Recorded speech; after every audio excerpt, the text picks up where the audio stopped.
Jangan lupa untuk subscribe dan nyalakan lonceng notifikasinya.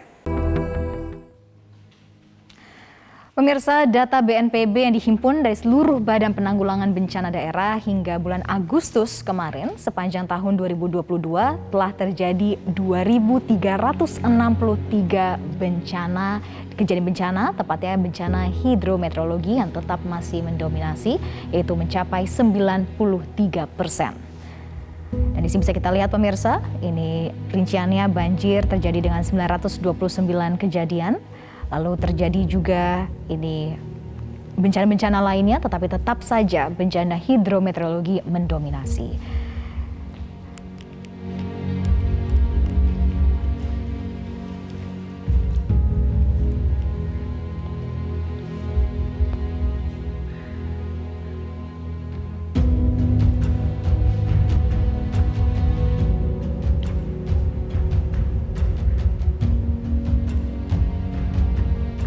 Pemirsa, selama tahun 2021 lalu telah terjadi 5.402 kejadian bencana, di mana 99,5% dari kejadian 2021 merupakan bencana hidrometeorologi. Jumlah bencana 2021 naik 16,2% dibandingkan tahun sebelumnya.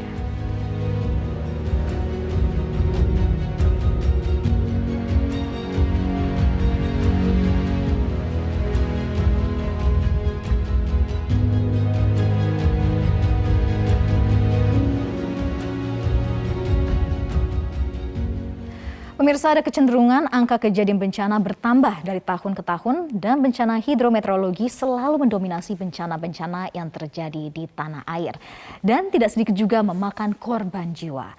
Pengetahuan tentang potensi risiko bencana mutlak untuk ditingkatkan selain sosialisasi, edukasi dan juga kesiapsiagaan yang menjadi kunci untuk mengurangi risiko dari bencana tersebut.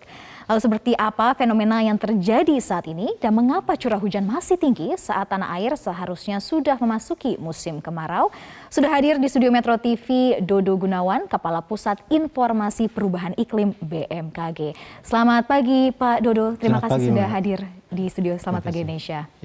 Ya Pak Dodo, kalau misalkan kita lihat tadi Pak Dodo bagaimana berita-berita yang sudah menunjukkan bahwa di bulan September ini Bengkulu dan juga beberapa daerah lainnya ini masih terus dilanda banjir dan masih diguyur hujan lebat. Sebenarnya apa yang terjadi? Fenomena ini mengapa Pak Dodo?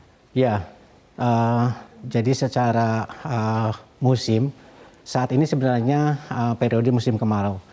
Pada saat bulan Maret yang lalu BMKG telah membuat perakiraan musim kemarau 2022 dan kita nyatakan saat itu bahwa kondisi musim kemarau 2022 ini disertai dengan fenomena La Nina. Nah, sehingga dari fenomena tersebut curah hujan di wilayah Indonesia di musim kemarau juga relatif lebih tinggi. Nah, sebagai gambaran kalau kita membandingkan awal musim kemarau 2021 dengan 2022, kita lihat bahwa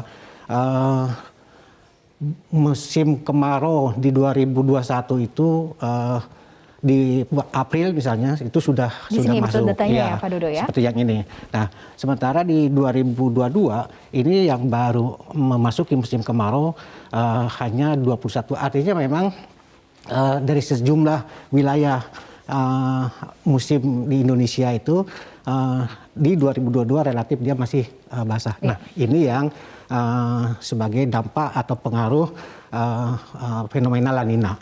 Ya, kalau kita melihat gambar berikutnya, ini next gambar berikutnya. Nah, ini jadi perkembangan dari bulan ke bulan ternyata artinya di 2022 ini bulan-bulan yang seharusnya sudah masuk musim kemarau ini masih hanya sekian persen dibanding dengan tahun sebelumnya di kemarau ini. Kalau di bulan April sudah banyak gitu, di Mei sudah banyak, tapi di Mei 2022 masih ini. Bahkan setelah di Agustus ini dari sekian baru memasuki 77%. Yang di tahun sebelumnya di bulan yang sama ini sudah 87.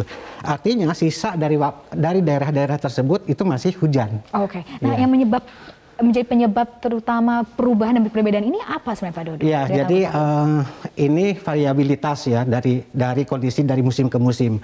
Namun itu tidak lepas dari pengaruh dampak perubahan iklim. Ya. Jadi proses iklim cuaca ini telah sebegitu terpengaruh oleh adanya iklim yang terus berubah, sehingga faktor-faktor yang mempengaruhinya juga seperti suhu permukaan laut yang semakin hangat seperti itu. Nah ini yang menimbulkan tadi dampak kejadian cuaca ekstrim, El Nino, La Nina semakin kerap terjadi. Ya. Dan ini kan hujan terjadi sangat lebat Pak Dodo di berbagai daerah, bahkan cuaca ekstrim dan sehingga menyebabkan banjir di sejumlah daerah. Sebenarnya apa bagaimana sifat hujan terjadi di tanah air?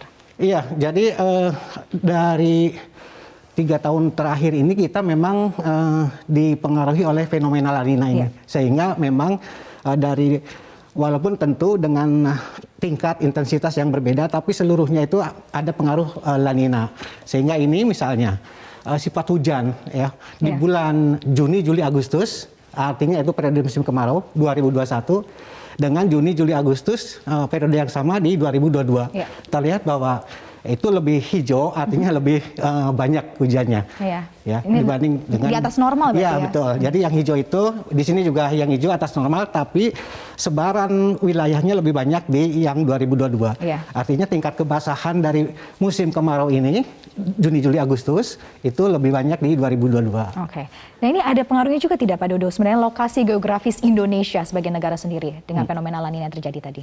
Iya, kalau secara umum musim monsun itu kita dipengaruhi oleh posisi yang secara tetap memang ada sirkulasi musim hujan, musim kemarau, monsun Asia, monsun Australia. Nah, kemudian juga dipicu juga dengan kondisi wilayah perairan laut di sekitar Indonesia. Jadi tidak hanya di wilayah laut Indonesia, tapi di Samudra Pasifik dan Hindia turut mempengaruhi kondisi variasi curah hujan ini. Oke. Dan untuk cuaca ekstrim sendiri, Pak Dodo, kan kalau di Indonesia, oke baik, kita bisa kita lihat dan bisa rasakan sendiri bagaimana bencana-bencana hidrometeorologi. Tapi daerah-daerah lainnya, negara lainnya secara global juga mengeluhkan dan juga ini merasakan dampak dari cuaca ekstrim yang terjadi dengan kondisi masing-masing negara yang pastinya berbeda. Iya. Sebenarnya ini ke depannya apa yang kita harus antisipasi juga di Indonesia? Ya, betul. Jadi saat ini anomali itu telah terjadi secara global ya. Jadi memang ini dampak perubahan iklim global ini mengakibatkan beberapa wilayah juga mengalami anomalinya ya. Baik itu misalnya udara panas, heat wave seperti yang terjadi di Eropa ataupun banjir ya tinggi seperti yang terjadi di Afghanistan ataupun di wilayah lainnya. Nah, ini semua secara anomali dan kejadiannya secara intensitas juga ekstrim. Ya. Nah ini bahkan termasuk Indonesia ya yang periode musim kemarau tapi masih terjadi hujan di sana sini bahkan mengakibatkan bencana hidrometeorologi banjir seperti itu. Oke, nah Pak Dodo, dengan kondisi seperti ini, apa sebenarnya harus dipersiapkan oleh Indonesia? Karena kan pasti ke depannya bisa kita lihat bencana terus terjadi dari tahun-tahun bahkan terus bertambah dengan didominasi memang bencana hidrometeorologi. Apa langkah-langkah mitigasinya ke depan? Ya, jadi kecenderungan kondisi ekstrim, sebenarnya ekstrimnya baik ekstrim basah pada saat musim hujan dan juga sebaliknya musim kering itu juga terjadi iklim ekstrim juga. Nah, ini saya kira kalau hujan yang turun itu tentunya mencapai permukaan dengan berbagai kondisinya. Nah ini saya kira saat ini kita harus mempersiapkan ya kondisi di permukaan yang memang akan menerima curah hujan, curah hujan dari atas itu. Jadi artinya kita tidak lagi bisa berpatokan hujan ringan, ringan saja. Nah, hujan sedang. Nah, ini juga sekarang akan tergantung pada daya dukung di permukaannya. Walaupun katakanlah secara kategorinya hujan ringan, hujan sedang, tetapi bisa saja itu berpotensi bencana hidrometeorologi. Oke, baik, terus betul kita harus mempersiapkan diri karena melihat bagaimana anomali cuaca terus terjadi, bahkan ini fenomena global. Terima kasih Bapak Dodo Gunawan, Kepala Pusat Informasi Perubahan Iklim BMKG sudah bergabung bersama kami di Selamat Pagi Indonesia.